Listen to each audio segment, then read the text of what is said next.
je me permettais de vous poser la question. On va essayer donc de faire des projets en groupe avec la classe. On ne va pas avoir beaucoup d'heures. Hein. Je vous avoue qu'ils vont travailler en groupe, je pense, quelque chose comme 5 heures. Ouais. Et principalement, pour faire des études, ils vont surtout s'aider de ce qu'on peut trouver sur Internet. Alors, qu'est-ce que vous pensez qui serait raisonnable et réaliste qu'on pourrait demander aux étudiants de faire en 5 heures, qui ne soit pas évidemment un projet complet pour création d'entreprise, mais déjà il faut partir d'un jusqu'où on pourrait aller.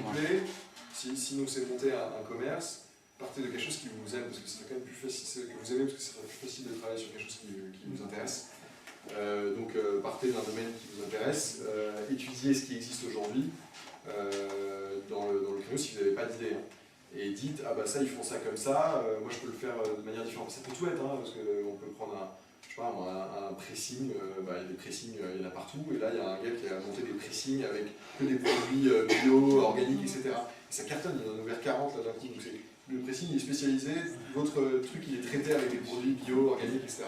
Donc il faut vraiment partir d'une idée simple, et puis après regarder sur internet ce qui se fait, et vous voyez un moyen de différencier cette idée. C'est vrai qu'Internet c'est quand même une ressource d'information hallucinante pour tout ça. Hein. Vous tapez précis, vous avez plein d'infos dessus. Hormis la veille concurrentielle, parce que c'est vrai que vous avez parlé tout à l'heure de l'étude de marché exercice que nous on ne pourra pas se payer évidemment. C'est cher. Quelle source d'information vous nous conseillez de consulter pour peut-être savoir, connaître plus d'informations sur l'évolution du marché, sur les tendances? Moi je lis beaucoup de magazines. Après, moi pour voir ma veille et concurrence, je lis beaucoup de magazines type Capital, Management, etc. D'ailleurs, si vous lisez Management le mois prochain, il y aura un article sur nous. Et ça permet, c'est toujours, ils présentent des nouvelles idées, l'entreprise, il y a plein de magazines quand vous voyez dans les rayons. Et parfois c'est ludique parce que c'est des gens qui proposent des idées un peu novatrices. Donc ça c'est pas mal pour dénicher de nouvelles idées. Ou après c'est aller sur le terrain, aller parler à un commerçant et lui demander qu'est-ce qu'il fait, quel est son métier, s'il y a des choses qu'il aimerait améliorer. Ça peut être dans la chaîne de valeur, hein, dans l'approvisionnement, ça peut être dans plein de domaines, ça peut être sous une autre forme. Ça peut être sous forme de coopératif, de boulangerie coopérative, on peut faire plein de choses en fait. Hein, et l'idée, je pense que c'est le terrain, un petit peu de veille, donc une petite étude, limite avec un questionnaire, vous pouvez faire un petit questionnaire. Il faut lire beaucoup, des magazines, des bouquins sur le marché, vous pouvez peut-être aussi trouver des bouquins sur le marché. Et puis Internet. Est-ce qu'il y a d'autres comme éléments qu'on pourrait imaginer que vous avez peut-être en tête? Non, c'est à peu près ça, parce que je vois que ce qu'on peut faire sur Internet. Des questionnaires, ils en font déjà pour leur projet au sein de leur boutique, donc ils ont la méthodologie, mais bon, je pense qu'on va manquer un peu de temps matériel. Après, les plus motivés pourront toujours quand même aller voir quelques commerces et poser des questions, mais il faut partir d'une idée qui façon informelle, s'il vous plaît. Faites quelque chose qui vous plaît et vous aurez intérêt.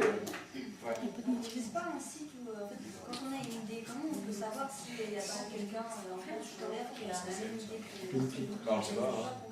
On ne le sait jamais vraiment. Nous, quand on a lancé la Galia, on est tombé sur un dépôt de marque d'une autre bière parisienne. C'est là qu'on a contacté les gars. On a dit, c'est bien qu'on se rencontre parce que j'ai l'impression que on a la même idée, et on s'est confrontés et on a vu qu'on avait la même idée. On a discuté ensemble, mais on l'aurait pas su, on l'aurait découvert sur le terrain. C'est à l'INPI qu'on se rend compte ça? À l'INPI, ça c'est par rapport aux marques, ouais. Si tu as l'idée qui implique un nom de marque, c'est à l'INPI. Après, sur les idées, les brevets, après, il faut l'ajouter sur les brevets, etc. Pour accéder à cette base de données, il faut payer, donc c'est un peu compliqué. Mais la base de données de marque, elle est gratuite sur le site de l'INPI. Et après, fais sur Internet. C'est vraiment le Google, c'est quand même le meilleur exemple. Tu tapes l'idée sur Internet et normalement, si tu tombes sur rien sur les 10 premières pages, c'est que ton idée, c'est la tienne. En tout cas, il faut partir du principe que c'est la tienne. Qu'est-ce qui est devenu votre fait en Normandie?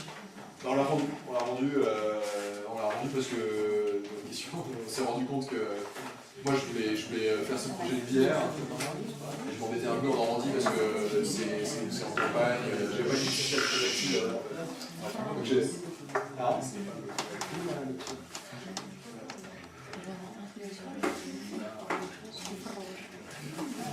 minibar. Un petit Starbucks, un petit... Ouais, non, mais c'est un petit café, hein, nous a pas demandé de faire un petit truc, tu vois, là, la brasserie, nous, elle demande beaucoup d'investissement, parce qu'on ne veut pas faire les trucs à moitié, si on ne veut pas faire un petit truc, on va faire un gros truc, sinon ça sert à rien.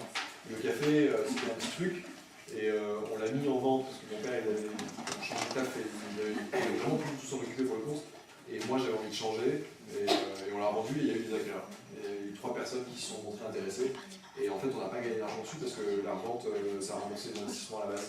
Parce qu'on n'avait pas créé beaucoup de valeur, parce qu'il y avait quelques clients, mais c'était pas non plus. On n'avait pas 200 mètres qui viennent tous les jours, on consommait notre bar, donc là on vend à fond, donc notre fond il n'avait pas beaucoup de valeur. On a revendu, et le café existe toujours, et là il est de nouveau en vente. Les gens, au bout de 2 ans, ont fait du bon boulot, ils ont fait des travaux, il y a des chambres d'hôtes, etc. Mais personnellement, ils sont un peu fatigués, donc ils ont envie de changer. Et ils l'ont mis en vente. Ça se vend, ça s'achète, ça se revend. Voilà, mais moi j'y vais, hein, quand je vais en ville. J'y vais, mais j'y vais. Là maintenant, moi, je suis à 100% là-dessus, et je passerai à autre chose, parce que je me suis passionné pour la bière, parce que c'est un milieu vachement sympa, et les gens qui brassent et tout, c'est un milieu très convivial. Bon, c'est un produit qui est agréable à vendre parce qu'on peut raconter de l'histoire, c'est un produit de convivialité, et je me suis passionné pour le milieu, mais j'ai d'autres idées dans d'autres domaines. Donc moi, un jour où je vendrai, j'y trouverai mon intérêt, je revendrai la société avec mon associé, il faut qu'on soit d'accord là-dessus, il faut qu'on soit d'accord, mais lui aussi, je pense qu'il est d'accord. Et à un moment, peut-être qu'on vendra la société, et puis on montrera autre chose, ensemble ou avec quelqu'un d'autre. Le monde de collaboration, elle fonctionne bien. On est content de travailler ensemble. Après, c'est marrant, parce que monter une société avec son ami, c'est facile et c'est pas facile en même temps. Hein. On s'engueule souvent, on n'a pas tout le temps les mêmes idées. Mais bon, on est assez malin pour se dire qu'on n'a aucun aujourd'hui, on n'a pas d'intérêt financier important, parce que c'est ça le truc qui peut être le clash, et ça, il faut s'en rendre compte, c'est l'argent. C'est un moment où s'il y a vraiment beaucoup d'argent qui est impliqué, en termes de risque ou en termes de gains, là, il peut y avoir des engueulades sans retour, quoi. Enfin, vraiment, on ne sait pas. Mais nous, ça va, on a les mêmes ambitions, on a les mêmes envies, on a le même risque, on prend le même risque, on sait partout en deux. Donc aujourd'hui, il n'y a pas de déséquilibre. Et ça, c'est important. Et donc notre collaboration fonctionne bien, mais ça a pris le pas un peu sur notre amitié. On est moins amis maintenant, on est plus collaborateurs. Ouais, c'est dur. Non, mais c'est important parce que on est dans une relation de travail maintenant. On a une relation de travail, mais de confiance. C'est important. Et le week-end, on ne se voit pas. Parce que en plus, on est sondage pour se voir le week-end.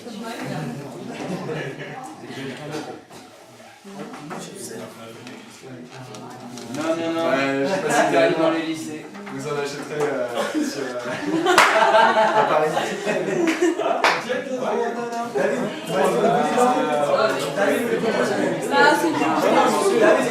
Est-ce qu'il y a d'autres questions avant qu'on coupe la caméra? Pas de questions? On veut de la bière. Ah, toi, va. Bon, vous allez couper.